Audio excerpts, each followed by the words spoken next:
Darwin. Afin de personnaliser au mieux son site internet, il est très important de bien savoir utiliser le langage CSS. C'est donc ce que nous verrons tout au long de cette formation. Donc ici, je suis actuellement devant ma page comportant 3 paragraphes et si par exemple je souhaite ici mettre en forme ce titre H1. Je vais donc ici me rendre sur ma feuille externe style.css en cliquant sur l'onglet correspondant. Donc ici, j'ai dit que je voulais modifier le titre de la balise H1. Je vais donc insérer le sélecteur H1. Ensuite, je vais donc ajouter des accolades et entre ces accolades, je vais donc pouvoir insérer les différentes modifications que je souhaite effectuer sur les balises H1. Par exemple, je souhaite modifier la couleur, j'utilise ici la commande color, j'insère les deux points et je rentre ensuite la valeur que je souhaite. Par exemple, je vais le mettre ici en bleu. Donc, je n'oublie pas surtout le point virgule à la fin de cette commande. Je peux également choisir par exemple de centrer ce titre. Pour cela, donc je fais ici un retour à la ligne et pour centrer, il s'agit donc de la commande texte-aligne. Je mets les deux points et ensuite, vu que je veux centrer, j'utilise la valeur center et bien évidemment, encore une fois, j'insère le point virgule. Vous pouvez effectuer des modifications de la sorte sur un paragraphe également. Donc pour cela, je vais rouvrir un nouveau sélecteur. Donc pour le paragraphe, il s'agit bien évidemment du sélecteur P. Ensuite, j'ouvre les accolades et entre ces accolades, j'insère ce que je souhaite effectuer comme changement. Je vais par exemple ici changer la taille des caractères de chacun de mes paragraphes. Il s'agit pour cela de la commande font size comme ceci. Je vais par exemple ici la mettre à 20 pixels, j'insère donc 20 px puis mon point virgule. Nous allons maintenant vérifier donc que les changements ont bien été apportés sur notre page internet. Donc j'enregistre ici ma feuille de style, je me rends sur mon site et j'actualise la page. Comme vous pouvez le voir, ces différentes modifications ont bien été apportées. Il y a par exemple ici mon titre qui est centré et qui est affiché en bleu et tous mes paragraphes ont bien maintenant des caractères d'une taille plus importante. Sachez qu'il est également possible d'effectuer des modifications très rapidement sur l'intégralité de votre contenu. Pour cela, vous allez utiliser comme sélecteur le body. Donc je retourne ici dans mon éditeur et donc je vous conseille ici d'insérer le sélecteur body le plus en haut possible. Donc j'écris ici body comme ceci, j'ajoute les accolades et par exemple entre ces accolades, je vais ici insérer donc une bordure qui va prendre l'intégralité du contenu de mon site internet.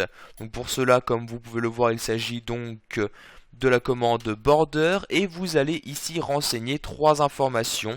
La première étant donc l'épaisseur que vous souhaitez donner à cette bordure, épaisseur exprimée en pixels. Je vais par exemple ici faire une épaisseur de 2 pixels, je mets donc 2 px, puis je fais un espace.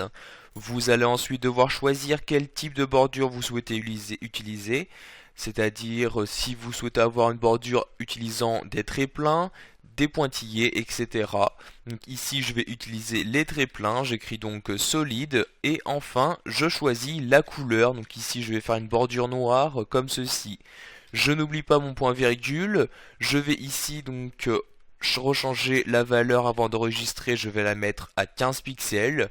J'enregistre maintenant ma feuille de style, je me rends sur le site, j'actualise la page. Comme vous pouvez le voir, il y a bien ici une bordure qui s'est insérée tout autour du contenu de ma page internet. Nous allons pour finir voir quel est l'intérêt d'utiliser les ID et les classes dans le code CSS. Je retourne pour cela sur mon éditeur, puis sur ma page index.html. Par exemple, je souhaite ici apporter une modification juste à ce paragraphe.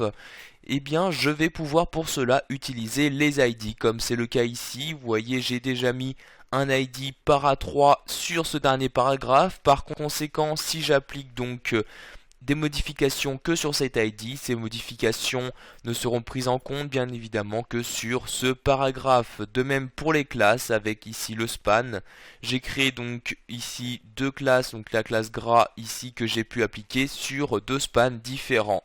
Nous allons donc voir maintenant comment utiliser ces ID et ces classes en CSS. Pour cela, je me rends ici sur la feuille style.css. Afin de gagner du temps, je vais ici sélectionner cette partie-là et faire un copier-coller de cette manière. Donc j'en fais un ici pour les ID et l'autre pour les classes. Donc maintenant, je sélectionne donc le P et si je souhaite faire appel à un ID, donc ici l'ID para3 pour ne modifier que le dernier paragraphe, je dois tout d'abord insérer un dièse puis le nom de l'ID, donc ici para3. Je refais ici donc une sélection de cette commande et je vais choisir donc ce que je souhaite faire sur ce paragraphe. Par exemple, ici, je vais choisir donc de l'afficher en rouge. J'insère donc ici la commande color et je mets la couleur rouge, puis j'insère mon point virgule. Il s'agit donc de la même façon pour les classes, sauf qu'à la place, donc au niveau du sélecteur, à la place du dièse, vous allez mettre un point pour dire que vous faites appel à une classe. Donc ici je mets le point gras et je vais mettre en gras donc les éléments utilisant cette classe-ci. Donc pour mettre en gras en CSS, il s'agit de la commande fontWeight comme ceci. Et pour mettre en gras, donc vous écrivez comme valeur bold de cette manière. Enregistrer ma feuille de style, nous allons vérifier une dernière fois que les modifications ont bien été apportées. J'actualise donc la page. Comme vous pouvez le voir dans un premier temps, il y a bien que le dernier paragraphe dont la couleur a été changée en rouge et ici que deux groupes de mots dont ici les caractères sont maintenant en gras. Voilà, vous savez maintenant comment utiliser simplement votre feuille de style CSS afin d'afficher de la façon dont vous voulez votre site internet.